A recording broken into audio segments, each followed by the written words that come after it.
Welcome to the Rat Nest Podcast. This is episode 75 of 4 episodes. Thank you for listening. And today we have publisher, comic artist, Cameron Hatheway. Am I pronouncing that right? Hatheway? You are, absolutely. And we're going to be talking about the publication of his first of many to come in the series of Clusterfucks comics. So, Cameron, thanks for being on the show, man. Appreciate you. Very nice to meet you, Cameron. Thanks for having me. I'm so excited to be here. I can't wait to talk about this beautiful comic published by Ratneck Sticker Co. Yeah, it's hard to say. It's a lot of words that don't make sense in our name, but that's fine. We'll get there. So I want to jump right into it. So you obviously talk about being furloughed because of COVID-19 in a comic in Clusterfucks. And was that the catalyst to get everything going, to get this project started, or where did it really blossom?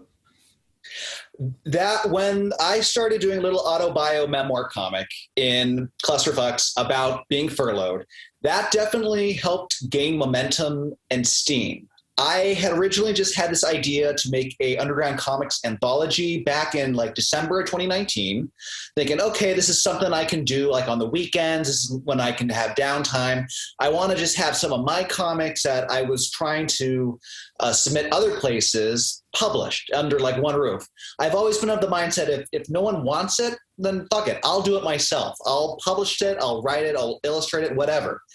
And then when the pandemic hit, and then I had all this free time on my hands, I really needed an outlet, like a creative outlet, to really just kind of express myself and what I was experiencing. And like, I'm not unique or alone. Everyone has their own story about how the pandemic affected them.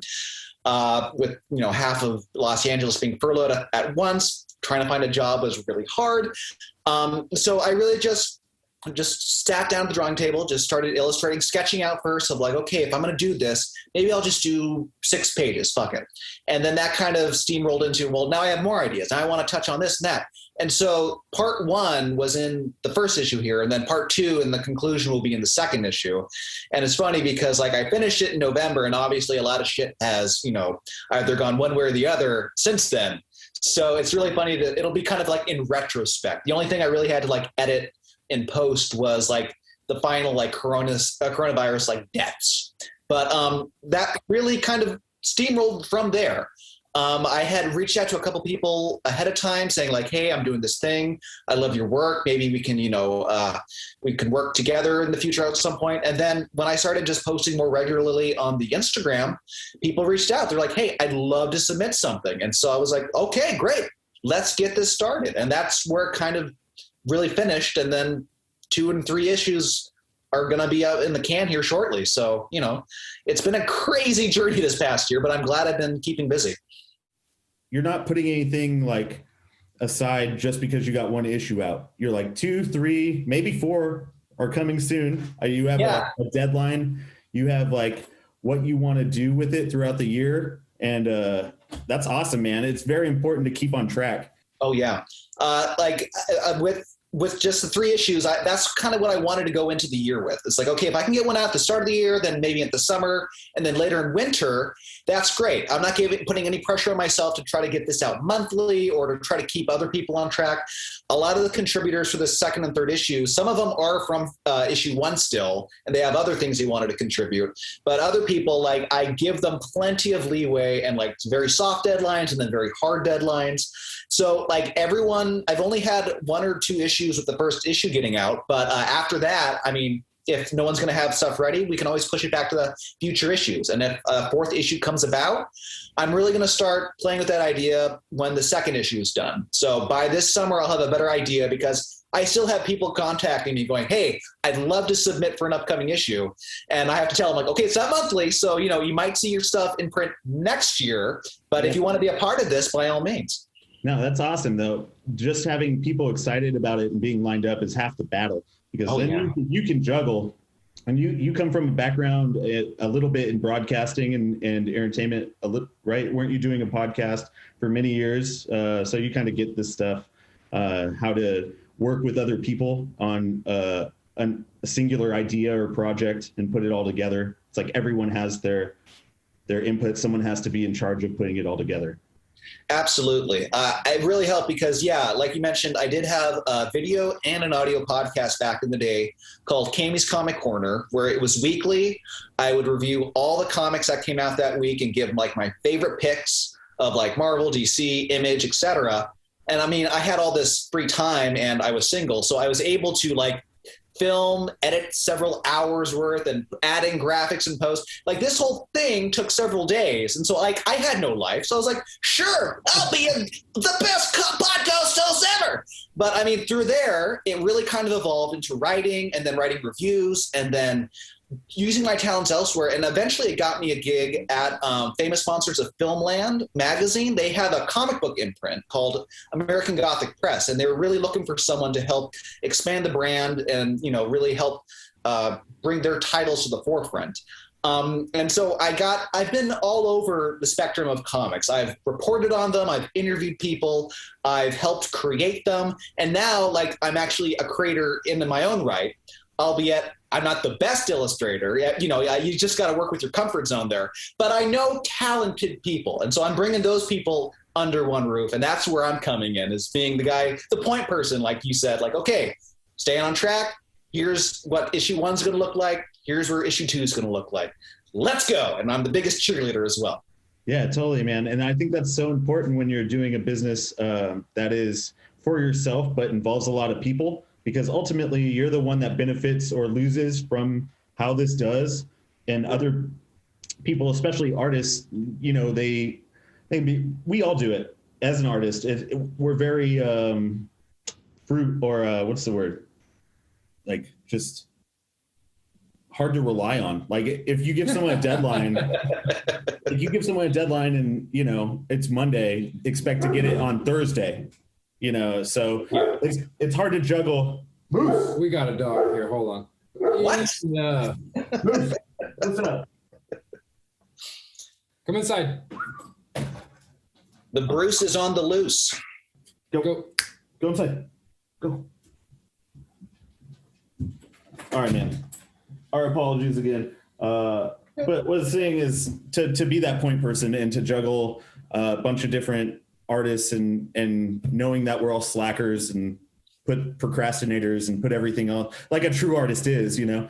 I don't know too many good writers or artists that don't work last minute. I respect if you can, but I can't. So that's kind of my MO. I'm more of a creative writer, and I come from a writing background. And so like like years ago in college, there'd always be these deadlines for like essays and, you know, like 12 pages or whatever. And like, I'd always have classmates who are just like freaking out, like, oh my God, this is due in a month.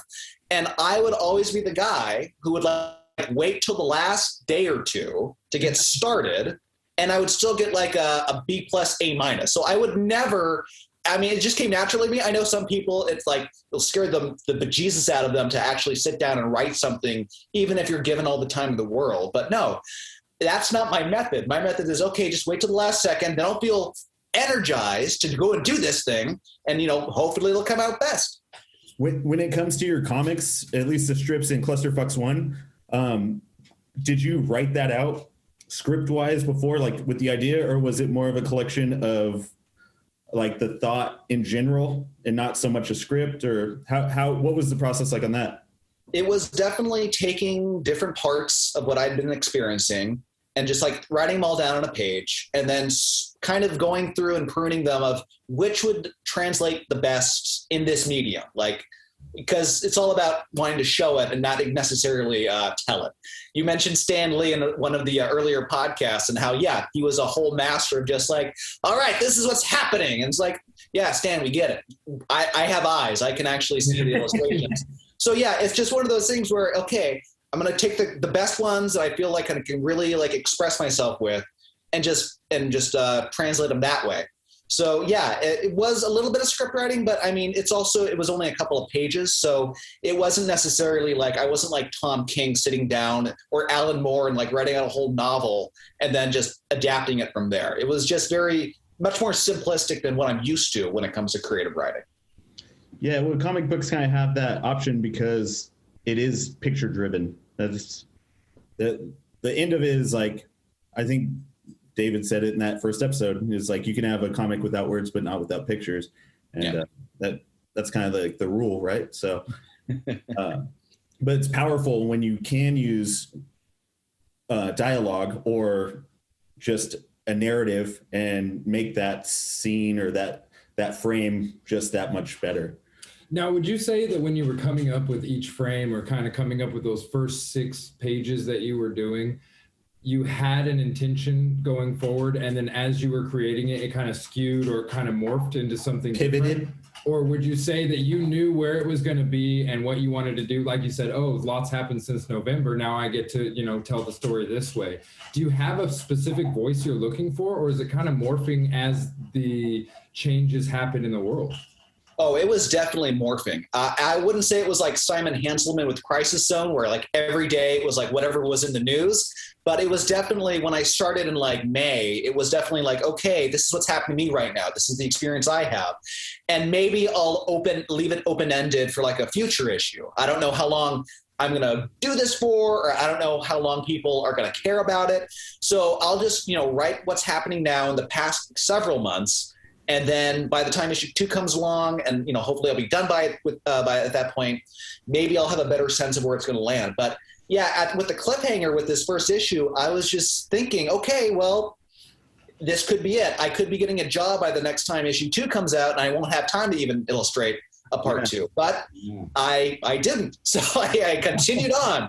And the last part in issue 2, I mean, you'll definitely notice the style of, like, my art style changes a little bit. Like, it gets slightly better, only because that muscle memory is coming in, and I was illustrating every day, and I was getting passionate about it.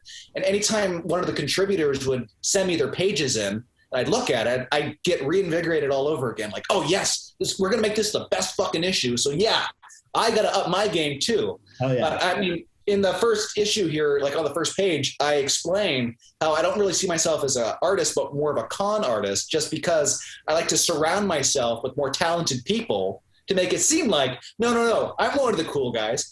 Just don't focus on me. Focus on the talent in general. Don't single me out. Otherwise, you're not going to be getting the bang for your buck. That was a great statement, dude. I have to say, right? One of the first things that you read when you open it up it's hilarious. Thank you. Yeah, I really wanted to just like plant my flag and just make sure people knew what they were getting into. Yeah, no, it was awesome because you could have just as well not included like an artist statement, but you made it exactly what the book was about. And it was great. It kind of puts it all together for me when I look at the comic as a whole. And I spent a little bit of time between you sending me the files and it going to print, looking at it and adjusting a couple things. I don't know if you can see the edits. We can talk about that. But there's nothing. I didn't take away anything from what you gave me, just border-wise, the way things are laid out. But that's one of my favorite things about it, though, because I definitely noticed, like, I did have, when I was sending you off the PDF file, I was like, wait, like, how is this going to translate, like, in the printers? Like, those files end at the end of the image. Mm-hmm. And so from it being just having a border on your side, coming to me, it didn't have the border or whatever. So it was just little tweaks and adjustments before it could go to print to make sure nothing was severely cut off and no names or numbers were lost. But ultimately, I love the way it turned out, and I'm so I do too for you. Oh, I was so excited when I saw the borders because I don't know, it adds like an extra element to it, especially like on the cover here that I'm looking at. That it's just I don't know, it feels like more professional in that sense. But no, you guys did an amazing job. So I really thank you for having that eye and just going, okay, well, I'm pretty sure this is what he's aiming for. I took a risk, dude. I was like seriously afraid you were going to kill me. I was like, this is what this will send me. I'm gonna give it to him and be like, it's just this. And he's going to be like, no, dude, I wanted it like this. No, you ruined my vision. Take these 7 boxes back. And more power to you. If you would come at me like that, I would be like, I get it, dude. Like 100%. I'll reprint it for free, whatever. Like, but I'm super glad you didn't. Oh man, it would have, something really fucked up would have had to have happened for me to have been like anywhere near reversing that smile on my face that day, because it was just like, all right, this is like my baby. Like I've had like I've mentioned, like my creative writing, I've self-published in like prose, and holding that, you're like, yes, no, this is real. Like, it's in the world.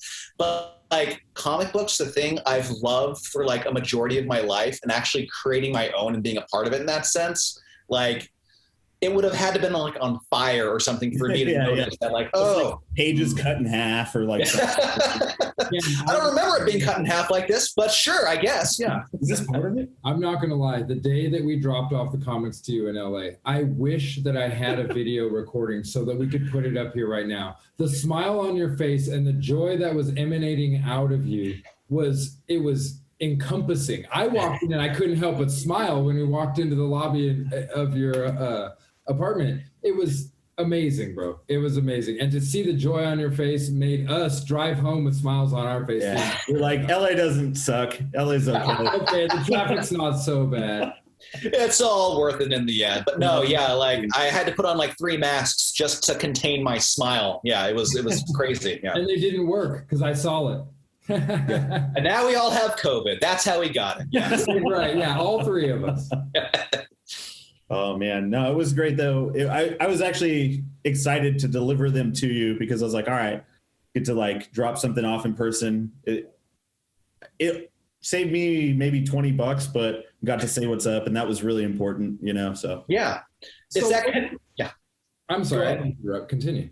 Oh, I was going to say, it's that connection that you have with like whether it's a publisher or if someone's doing T-shirts for you. If you have that, just that relationship, and that you can see the person that you're interacting with, it's not some faceless corporation or like some on-demand print service that you're not going to get answers back. You're going to get a, please hold, here's our customer toll-free line to hold on for like 5 hours, and we'll tell you, man, it looks good. But you don't know that. You're a person. We were talking ahead of time. I know you through Charles Globitz, so I was like, okay, this guy's legit. I can take a chance on this. Hey, thanks. Well, thanks for taking a chance on us. Yeah. Have you worked with Charles before, or you just friends, like internet friends, homies? He was my illustration teacher in junior college. So you went to, what years were you there? Because he was my illustration teacher too, at City College. Yeah, City College. Yeah. Oh, it must. I went there. I took a while before I actually graduated. I was there between 2006 and 2012. So at one point, he was working the semester. Yeah, there's a good chance we rubbed elbows, because I was there like 2007, 2008. Yeah, he was such a crazy guy, and like I could really tell he loved, like, he was passionate about illustration and he was passionate about comics, that I was like, okay, this is my man.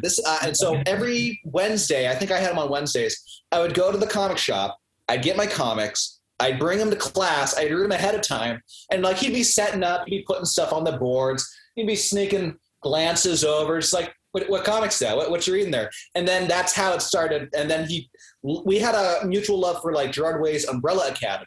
And so he asked me to bring in my comics one day. He scanned them in, and then he like used them as a part of the presentation on the class. It blew my mind. I was like, oh my God, we're talking about archetypes using like Umbrella Academy. Dude. And the rest of the class, they were like, whatever. Can we is it the bell yet? Can we leave? We might have been in the same fucking class, dude. I swear. Really? He would know. We have to ask him and get his like little roll call sheet. Yeah, if he has his old roll call, we could check it out. I wasn't in class much, but like when I was there, that sounds very familiar. And I was definitely like that Wednesday class. It's so funny. I was talking to him about it too, is like half the class responds really well to the way he taught. And then half the class has never heard anything like it. And when he's talking about eating mushrooms and the trees breathing and shit, I was like, this girl next to me, her face just like was like, what? I'm in college. Like, this isn't, what? And every, the kids that it clicks with, you're like, yeah, I know what you're talking about, Charles. Yeah. So funny. He was such a great teacher, and like very on the same level, like as his students, with still holding an authoritative like teacher presence, Oh, totally. And just the stuff and the stuff he was like showing, like with his own personal works and stuff. And it was crazy. And motivating. Very motivating. And it's like, I always wanted to like own one of his paintings or something, just because it was like, this is legit. Like this. Yeah. Do you peasants not realize you're in the company of a god right here? And so, yeah, just seeing him just skyrocket through Fantagraphics and all of his other comics, it's like good for him. I'm so glad he's finally getting the respect he deserves. 100%. We were talking about him at the, we could go on about him, but that's crazy that we might have been in the same class together. It's really funny. We have to ask him. He has to have records somewhere. We'll figure that out. So down in Hollywood where you're at, do you find that there's kind of a good comic scene down there? Or do you think that LA in general has kind of a stigma against it or for it? Or what's kind of the feeling for comic art? Or like underground comic art? Because there's a million artists. Right. Well, I would have to say, I mean, I do feel it in different stores that I go to, especially before the pandemic. There were a lot of stores like either a shop called Quest or The Shack, or even it was Blast Off Comics before they recently were bought by Collector's Paradise, where they would either have a section or they would have a full-blown display of like different local artists, different underground stuff. And Andrew McLean had a art show at a shop called Quest several years ago, and they had like his original art on the walls. They had all of his books. There was tons of people from that smaller scene coming out to congratulate him for like the whole Image deal and all the success that he had garnered from that. So I do definitely feel that. And there's always, even if it's a smaller section in the store, there's still a noticeable section, and you can still like browse through and go, okay, I like that, like that. I actually went to a comic book store today, right down the block from me, Collector's Paradise. And yeah, I was pitching them clusterfucks going, hey, what can I do to get my comic into your store? And they did have a little section that they showed me of local people. And I saw like Tom Neely there. I saw Aaron Papa. So yeah, there is a love and there's a respect. Obviously, it doesn't do them gangbusters, but if they have a couple things in stock, it shows the diversity. It shows there's other things. And, you never know which one of those guys might launch to like the next level of comics. I was listening to your interview or your review of Clusterfucks through 11 O'Clock Comics podcast. Yes. A week or so ago. Yeah. And they regard you highly on being like a kid that gave up on mainstream comics and seeks out those areas of comic book shops that are the independent, that are you can only get them there, the artists that the kids working there know. How long have you been into comics in general? And then when was the shift of you getting into like the real like nitty gritty independent artist side of it? So I grew up in a household that had collections of Bloom County, of Calvin and Hobbes, of The Far Side. So my first experience with the visual medium was through comic strips. And so every day when the paper would come, after my mom was done reading the comics, I'd always get the comic section. And so that was my only real experience. I wasn't the kind of kid who had a comic book store in his neighborhood. I didn't know anyone who was really into the comics. The Marvel movies and the DC stuff weren't like the biggest thing on the planet. So I was kind of sheltered in that respect. And it was only in high school when I really started to notice certain things like graphic novels and realizing, oh, this is a much bigger world, because like my local bookstore only had a few things in stock. And so it wasn't in my price range, or I didn't know anything about it. My cousins grew up with like Tintin, with Mouse, with a couple other like big names. And so that's where I was also kind of experiencing new things. Like I wasn't directly influenced by like superhero comics until much later in high school. And that's when I started going, okay, all right, I can't read everything, so let me start listening to podcasts. And through podcasts, I decided I can do a podcast. It was at that point where comic podcasts blew up, went away, and then now they're like everywhere again. Everyone in their grandmother has one. But I was on the very end of that first wave, and I would go down to my comic book shop after high school, collect all these comics, review them, and do all that stuff. And then slowly but surely, I was getting really tired of the superhero stuff because it was kind of like very formulaic. I had entered that whole thing during like the biggest events, whether it was like Secret Identity, Infinite Crisis, Civil War. And it was like, oh my God, this is like my bank account can't handle it. Like how do people figure out which ones to read and spend their money on? Because I had friends who were like buying like the exclusive like 1 in 100 covers, variant covers for like, hundreds of dollars. Yeah. It just blew my mind. I was like, even then I knew this isn't going to be worth anything in a couple of years. You do realize this, right? You're wasting your money. Yeah. But when I started doing the video podcast, I would want to do like indie episodes, right? It was like an open call for anyone who had an independent comic. Hey, just forward me either a physical copy or a PDF, and I'll review it on the show. And I really started to enjoy, like, because you could get the love and the passion these people were putting into their products. Right. And that's what really turned me on to that whole idea of, well, okay, superheroes, they don't need our help keeping this industry afloat. It's these smaller guys who really want to, do this for a living that you want to support. And so that kind of came my battle call of just like support independent comics. And, they need your money more than like, the Ethan Van Skybers of the world do. Those guys are just fine with their page rates. These guys are probably doing this out of their, bedroom. They're putting their heart and soul into this.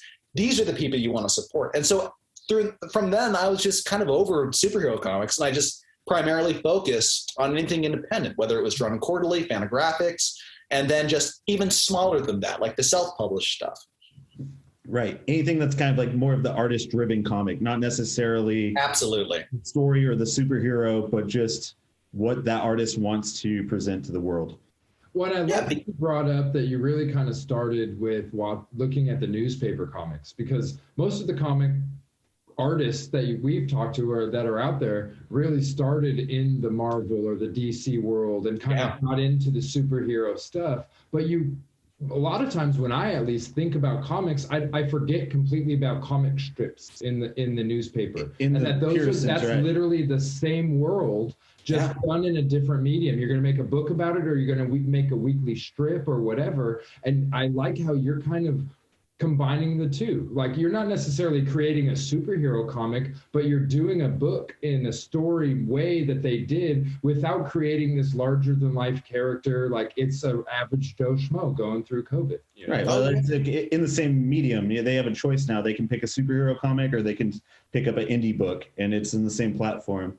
And give them some competition, the big guys. Yeah, that's great. That's great. You really kind of helped me open my eyes right now to realize those are kind of in the same world when it comes to comics. You don't think absolutely. of Gilbert in the same world as Batman. Sure, let's just go basic. Batman. I was trying to do a deep pull right now. So you looked at me like, come on, dude, you got this. Batman, that's who, yeah. Everyone knows him and Dilbert. No, but it's great, like, because there is this kind of definition between the two, the superhero art and this kind of daily, regular guy comic book art, and being able to bring the two together. You call it con artist in the beginning of yours, but in reality, it's so much more than that. It's tricking somebody into realizing that they like something. I mean, any way to do that, right? Any way to get that book into people's hands and make them look at it in a different perspective. Like, it's one thing to sell it on what's inside and, you'll be amazed and whatnot. But if they actually sit down and read through it, they might come out of it with a different perspective. And, if they do, great. If not, then, I hope they took something else out of it. Cameron, you said when you were getting this all together, you didn't really know most of the artists that you were working with, right? They're kind of contributors. Has it been more and more contributors that you're not familiar with, like going forward with the second and third issue and stuff, getting ready for that? When I first started the Instagram account, because that was the main source of me keeping an eye on things. I didn't like Twitter because people would write prose novels, but with Instagram, you get a whole... You can just keep scrolling forever, and always you're going to get some kind of art coming up in your feed. So I was following a lot of different people at the time, a lot of people I really enjoyed. And Brian Judge was the first guy who came to me and said, hey, I have some stuff that's unpublished. I'd love to pitch it to you. And I said, yeah. And after I had him contribute his stuff, he was like, let me know if you want me to spread word.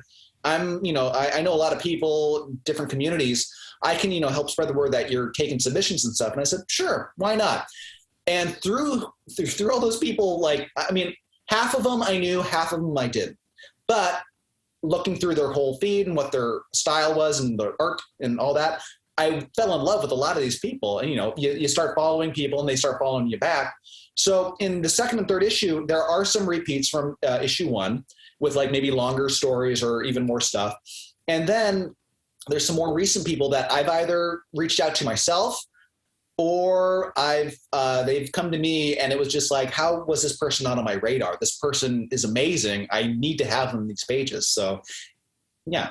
Yeah, dude, I thought it was really cool because you have Brian Judge does the 1-page, 4-frame comics in this issue. Yeah. And then, is it Vicky Smalls who does the Alien Brothers? Is that her? No, that's Eric Jasek. Vicky Smalls did the postcards from Death Valley, I think it was. Yeah. Okay. So, well, even hers, and then going into, is it Eric Jasek's the two brothers Aliens? The UFO Bros, yeah. It's a 6-page full kind of comic spread. It to 1-page comics. It's a diverse lineup.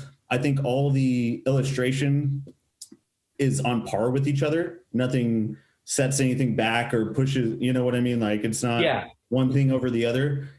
As different it is, and certainly there's more that's more polished and less polished, but I think it all like really flows well together, and kudos on that, because that's hard when you're putting something out that's other people's work to make it look natural.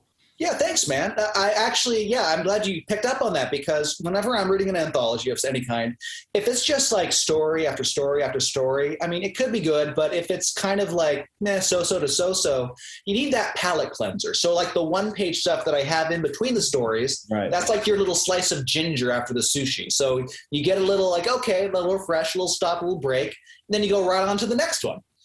Yeah, please excuse my analogy here, but it's kind of like cartoons in the 90s or the early 2000s when I was a kid, like Animaniacs, for instance. You get a solid story throughout the whole thing, but it's broken up with Pinky and the Brain and these random little cartoons throughout that give you a quick palate cleanser because there's so much comedy or so much going on, and then it breaks it up and then gives you the whole thing, rather than giving like a reality show that's just the same throughout the entire episode, especially if it's like going to be like a lot of humor or like a lot of drama. You don't know what to expect next. So rather than already going in with preconceived notions, there's just a little break you get just to enjoy it and then just really make whatever you will of it.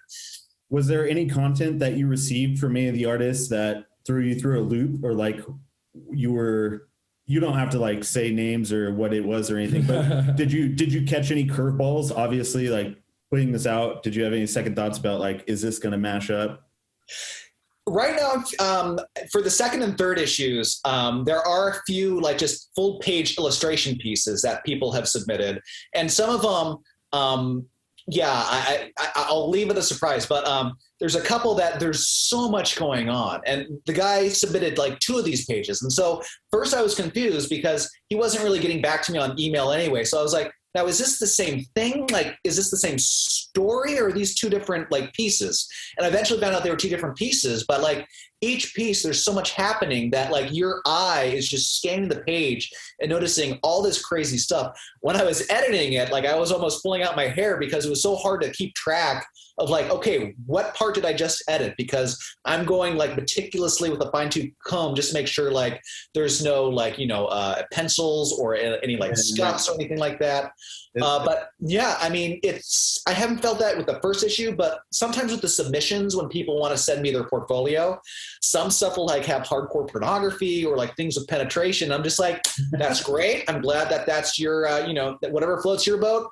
I can't put that here because I want to sell this places, and I don't want to get, and I get Underground Comics, Robert Crumb, all that fun stuff. Right. But and so it's like, but I'm just starting out here. I don't want to have that reputation going forward of, oh yeah, porn comics, this guy, yeah. You like furries, you like, them making love with trees, this guy. Cam from North Hollywood, really into porn comics. Exactly. I don't want to have that reputation quite yet. Like nudity's fine, but like as long as it's tasteful nudes, we don't want to see all of a sudden I won't even describe it, but yes, like no, I know exactly what you mean. Like it's part of the like lowbrow comic culture, and it's a backbone of it, honestly. But Heavy it's not, metal, bro. Yeah, it's not necessarily exactly. No, it's not necessarily something that it needs to be included into every comic, especially an anthology where it could take away from other people's work. And also, yeah, I don't want someone else to be like insulted that like, why did you put my story right behind this? Like, chances are, if someone like read that, they wouldn't want to continue on, or they'd have to then feel questions like, why did you want to go in this anthology where, you know, it's very blue and yet, you know, yours is right next to it talking about, you know, raising your daughter or whatever. Yeah, you don't want to have any of those kind of situations arise. So, I mean, right now, I like the format I have. I'm enjoying the content that I'm getting back from people, even if it's sometimes on the borderline. No one's crossing that line, and that's what I respect. That's cool, man. And I mean, it's important to like set those boundaries for yourself, but also not label yourself as one way or the other when it comes to accepting submissions and wanting to be open to any artist that wants to contribute, because that's the most important thing. And I mean, I hope like the title alone, clusterfuck. Like, I love that word, and then just to add an X on it, just so you know you can get through some Google searches. That's all I want at the end. You should know what you're getting into. I would feel comfortable giving the comic to like my 8-year-old nephew. Exactly. You don't want them. Even with, you know what I mean? Like, I don't need my niece running around and her uncle saying, if she learned a new word today, it's your comic book. And then I'm not invited to the next Hanukkah celebration. That's absolutely right. That's so funny, dude. You know, so I have to bring this up. Something about the way that you put your comic together. And I know we've already kind of gone through this about how it's broken up or whatever. Something about the way that you were able to put it together. I don't know if it's just the visuals of the sizing of everything, the placement or whatever. It feels like you want to turn the next page. And that is something that's not common, at least for me. I'm not a big comic book guy. I'm kind of a square, you know what I mean, when it comes to that type of thing. But hey, it's hip to be a square. Yeah, but I felt like I was watching something as I was flipping through. You wanted to keep going through it for sure. Yeah, there was something that made me keep wanting to turn that maybe page. It's not too heavy of like dense black pages or all white pages. Like, it's a good mix of, you want to see what's next. It's good, dude. I fucking really like it. How did you do that? Well, a magician never reveals a secret. Someone wants to hear that process, because I sure as hell was like, how did he get me wanting to turn this page again? I'm on page 7 already. You know, it might have something to do with the size, honestly. While there's the traditional comic book size, in recent years, I've been huge fans of these two fanzines in particular, Strangers and Bubbles. And their format, their size is just like magazine size. And for whatever reason, whenever I get in the mail and flip through it, it felt good. Like, I had that similar kind of experience of I want to keep turning the pages. Like, there's something about the weight. It's not like you're sitting in a magazine or a waiting room and reading a magazine, because that's a little bit more polished, a little denser and heavier. But it was light enough with like the 44 pages that like, okay, well, if I keep going, like, it doesn't feel like, you know, it doesn't feel like it's work. It doesn't feel like I'm trudging through this, and like I just got to get it done so I can go on and, you know, talk about it or whatever. No, it's I feel like the size of the pages, it's a skinny enough package where you're not gonna lose interest, but you're also gonna be, you know, hooked until you're completely through it, and you'll remember it, because I've always been of the belief art should be big. It shouldn't be like just tiny. You should be able to really experience it and really enjoy it and get an eyeful. Hell yeah, dude. And you did. Yeah, I mean, you really did with this. We were, like I said, I couldn't wait to turn the next page. But there was a different feel to it. There was a very good feel that wanted me to I just wanted to keep going through it. So yeah, it's not necessarily a story where you're like driven by seeing what happens next. It's a story of like what kind of art's going to come next, because everything's a little different. Yeah, and you said that really well. It's not work to get through it. And I think that said it actually perfect. It was no work. There was no like, okay, I need to get through this next page so I can see what happens. I got excitement through the entire thing. Hey, dude, you got Jim excited. Hey, there we go. That's a cheesy like radio joke. But besides Clusterfucks 2 and 3 coming out later this year, you're kind of planning on it being seasonal, right? Like every 3 to 4 months. Yeah. Do you have any other projects that you're working on currently, maybe for yourself or any other outlets? I do. Well, during pandemic, I had been writing an actual like prose book for the past several years, and I finally was able to finish it. I finally got my notes back from an editor I hired, and now I don't really want to go at it again just because that's like more work. And I feel like, yes, she definitely knows what I need to, fix this, but I don't want to put myself back in that world right now, that headspace, just because comics are a lot more immediate when you get that sense of like accomplishment. Yes, I could do this in a week. But on the comic side of things, before Clusterfucks even was an idea, I have been sketching these fugu comics. It stars this pufferfish that like it's a fugu, it kills people. It's kind of like that Kill Bill kind of violence where even if you just like touch one of its spikes, you just blow up in blood. So it's all these creative violence, yeah. Yes. It's all these creative ways for, to death by fugus or fugu in pop culture.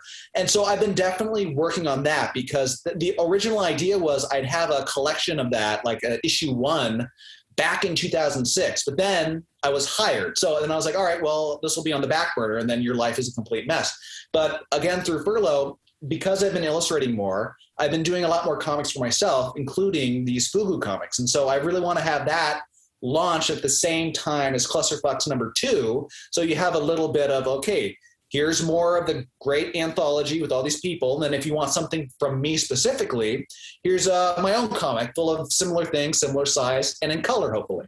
I don't want to give anything away, but is it going to be kind of classic? You haven't talked about this, but is it going to be a flip side, like a B side to the comic where it's upside down on the second half? No, I mean, that would be an interesting idea, but I want people to, if they want to get Clusterfucks, that's what they're getting. They're not getting, what the hell are these doodles of a fish killing people? No, that's going to be its own separate thing. And then, I feel, and I don't think the print run will be as big just because it's me. And I do have people who want to support me and I have fans and whatnot. You're not getting into comics to make money. Let's just put it that way. You're doing it because it's passion, it's a love. And for Fugu Comics, it's just something that I've been meaning to publish all these years. And now I can finally, focus on that. I was actually doing some illustrations before you guys even called. So it's on my mind right now. This guy always working. Well, I saw all the stuff you did in the last couple of days. I don't know if that was live, whether you were posting it, but the first few frames of Fugu. Yes. Very dope. Yes, it's my love of kaiju films and Ultraman, and it's gonna just be as Fugu. So like, that's the little twist. When did the Japanese culture just by reading comics, or how did you get influenced by that? Definitely with Junji Ito, with like Gaio growing up. That when that hit the scene, I remember reading that like a translated version on like a Tumblr account or something like that. I was like, holy shit. It just like rocked my world. Like horror comics are one thing, but then there's Junji Ito horror comics. And that's just like one of those things where I get chills just thinking about certain stories. But when I started working at Famous Monsters of Filmland, I kind of had a sheltered childhood. I wasn't allowed to watch like the monster movies or things that might make me scared and have nightmares because I was the first child and the parents didn't want to fuck me up. Little did they know they fucked me up by keeping me sheltered by certain things. And so I could really appreciate these things as a grown-up. And so when I was working at Famous Monsters, you had the Hammer horror, you had classic horror, you had kaijus, you had Godzilla. And like, I just fell in love because it was so cheesy and yet like just the tiny little like details. So these sets that were just being demolished. It just encapsulated my attention. And I have like all the Gamera stuff now, all like the Criterion collection of Godzilla and the Ultraman stuff. And actually, if you want to watch Ultraman for free, this is not a paid plug or endorsement.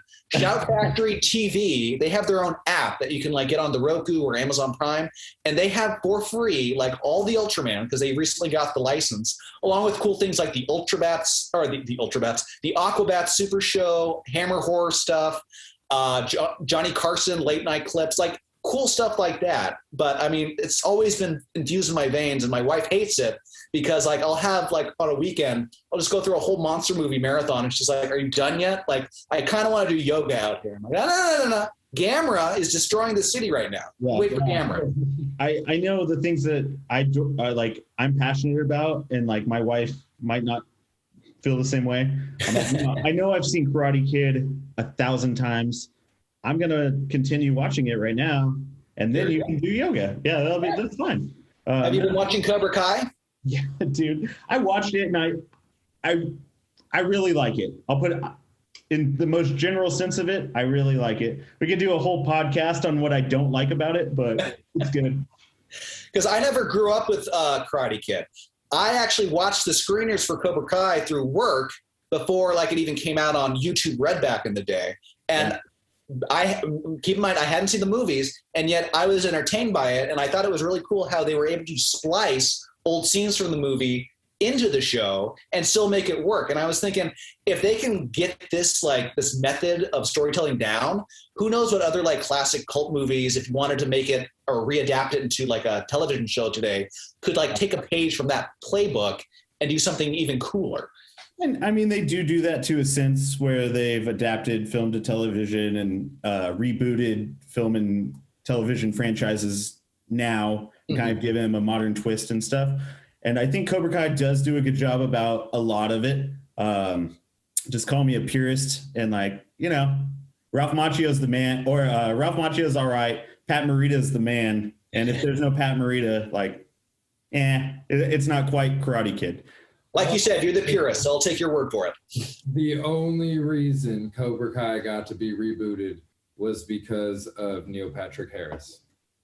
He made it a very big point in How I Met Your Mother that basically Billy Zacco was the good guy. Actually, the good guy. And there was this entire false dialogue going on. True, and that was 10 years ago. And so now 10 years later, they're able to like develop the concept. I'm telling you, I'll give that one to you. That's pretty good. Hey, really quick, I don't want to pull on your heartstrings too much, but I noticed something in going through all of your social media. How much of an influence was S. Clay Wilson, and how was this last week for you? I was so like upset that I couldn't like tackle it as soon as possible because I was being slammed with orders for Clusterfuck Comics #1 that was where all my attention was and focus was. And I started seeing like the Checker Demon coming up in my feed and stuff like that. And I was like, oh, okay, people are appreciating it. And then when I finally was able to sit down and like go through the feeds and realize like, oh, he had passed, it did break my heart just because like he could have been gone strong still like Robert Crumb in a sense of that, and yet still outdoing Crumb in some of the comics and some of the is impeccable, and his style really kind of created a definition between certain styles. Yeah, no, I remember when I first like was introduced to his works, and like I picked up an old old issue of Zap. It was just like, holy shit, who is this guy? Like I want to follow him, and then seeing what he went through like several years ago with that heartbreaking accident and just never being able to really fully recover from it, then it really was just like he was really cut down and he wasn't able to like, produce even more cool stuff nowadays. And I feel like if he was in his prime still, or even just working still, he would have been able to just like submit something else that was going to blow everyone's mind, because he was really one of those pioneers that really took it to the edge and fucking swan dived off of it and said, watch this. Hold my beer. I'm going to do a flip here. Yeah. So yeah, no, it was really upsetting when he passed, but like, I'm glad it's drawing more attention to his earlier works and getting new eyes who might not have ever heard of him really involved and interested. I think that's the wave we're going to see with this new kind of resurgence in comic book art and lowbrow art, is that these guys that work their whole life to create this phenomenal body of work are going to start getting the recognition. Yeah, absolutely. And, in the last 40, 50 years, not so much. But I think this generation really can like look back and appreciate where the stuff that they like comes from.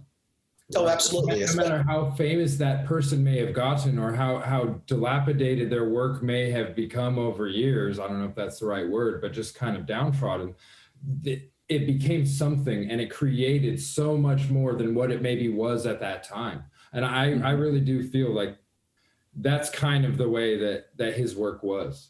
It worked at the time, and it was obviously appreciated, but it's unfortunate that it takes someone to pass to go back and really give it that let me look at it again in this eye. But when somebody does pass, it really gives it that view that we can look at it in a completely different spec.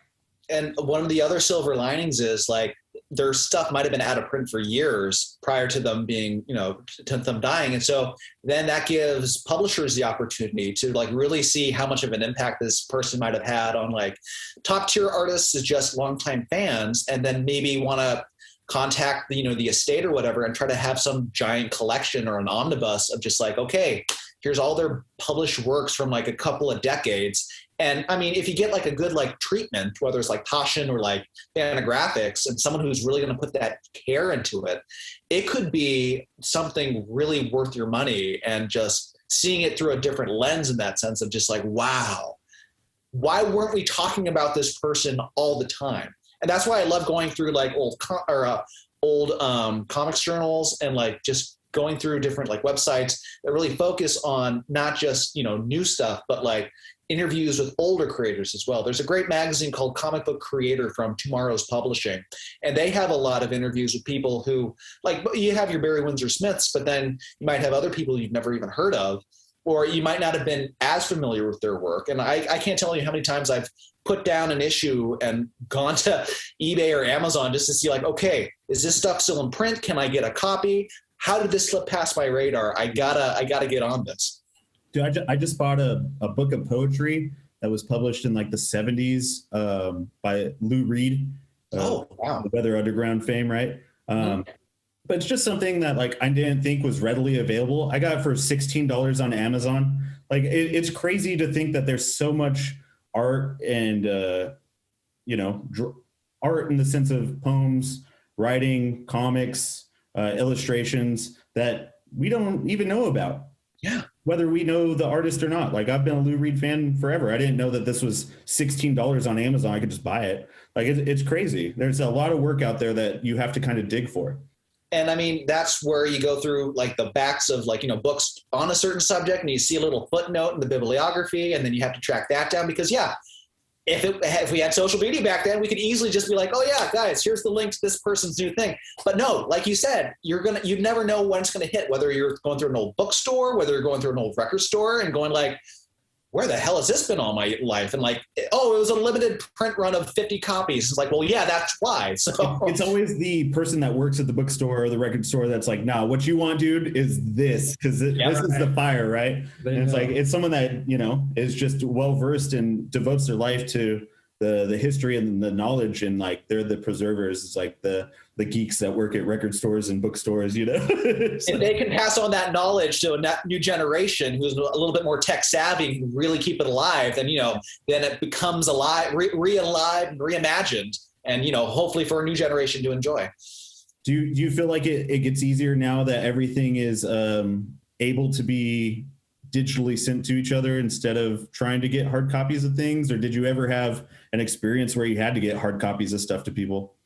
I love physical copies, and I love hardcovers, and I just like feeling it in my hand, smelling it, and like, especially if it's not a reprint of any kind, like the original coloring and ink and all that fun stuff. Because I mean, well, you might love certain things from like DC or Marvel. Sometimes they update it and they update the coloring, and you just want to claw your eyes out because it looks so bad. But while I do enjoy people getting into comics more and more because of whether it's pop culture, whether it's media. I mean, digital is still a huge thing for some people, and some people only read, comics on their iPads. I've never really had to experience that. The only time I really did was when I was doing comic book reviews. They would send in press copies like through PDF files. And so I would have a whole inbox like through either Dark Horse or Image or, Marvel of all these different PDFs that you could just, go through and then pick and choose what you want to read.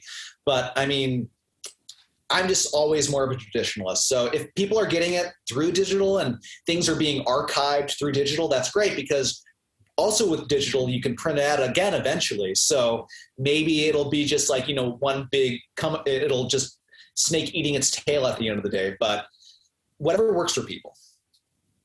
Right on, dude. I always think that the fun of a analog print, or should I say ink print, is the imperfections, like the little things that, if you have a digital print from now on, now that it's digital printing, everything's going to look exactly the same every reissue. Perfect. With the exception of doing different coloring or something like you mentioned, which takes away from your original idea of why you like the thing in the beginning. Yeah. But there's something about a mess. Like there's something about like ink that's not supposed to be there, or, a little misprint or tilt that you can see that, I don't know, it's like handmade. It seems less robotic in that sense to me, but I don't know. No, you're totally right. I mean, in this first issue, I did notice when I was going through it, I was like, oh my God, I have an issue here. On Ugly Princess, this is like a exclusive here, right by the dragon's arm, there's a number 3 from the page I was doing in InDesign. So when I saw that, I was like, oh my God. But who's going to see this? Just me. And I'm just like, okay, no, there's the imperfection right there. I'm not going to lie, dude. I noticed it. But I didn't notice it when I did the proofs. I noticed it when I got the comics back and looking at it like that. He thought, oh, that's an interesting place for a 3. Very artistic. I swear to God, I started looking for a 2 and a 1. Like it was a fucking meme that was like, look in this corner, look down here, look over by this. And I was like, am I crazy, or is the 3 intentional? So I just left it like it was the artist's intent to do it. At that point, I couldn't reprint it.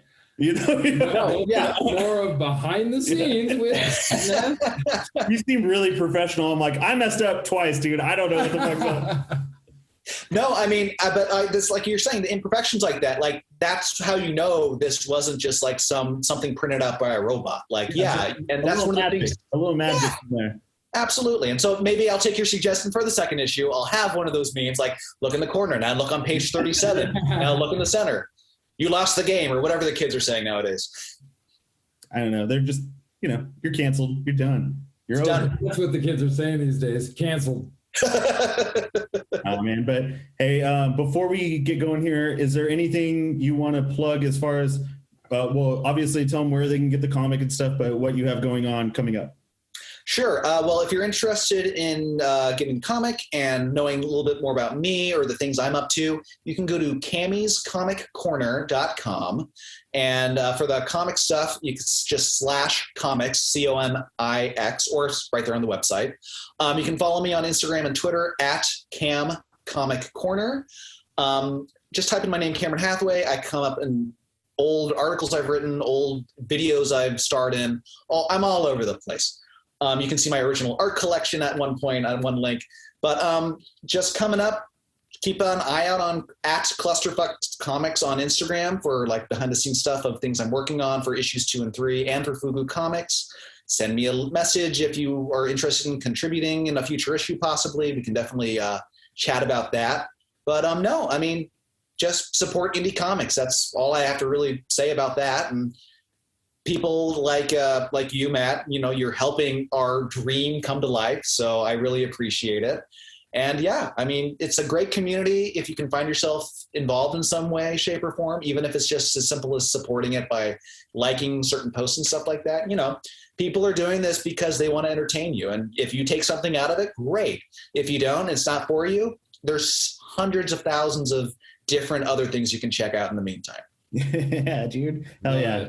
Well, this has been Cameron Hatheway. Cam, let's talk again when we do issue 2. We haven't talked about it, or if you're even, going through me. Are you really trying to sell him at the end of the podcast? I'm this is my plug right here. Oh, guys. Is that the time? I can't talk right now. I gotta go. Regardless of how it comes out, let's talk about how it came out. Sure. Absolutely. You know what? We'll try to get Charles on too. And then we'll just like quiz him about all of his like stuff he might have taught us, whether it was taking acid or, all sorts of different things. Let's do that. We should do a fun episode where Charles is on and we're just his students asking him questions like we would have in 2006 or 7 or whatever it was. Can I go to the bathroom? Yeah, thanks. It's like, yeah, get the fuck out of here.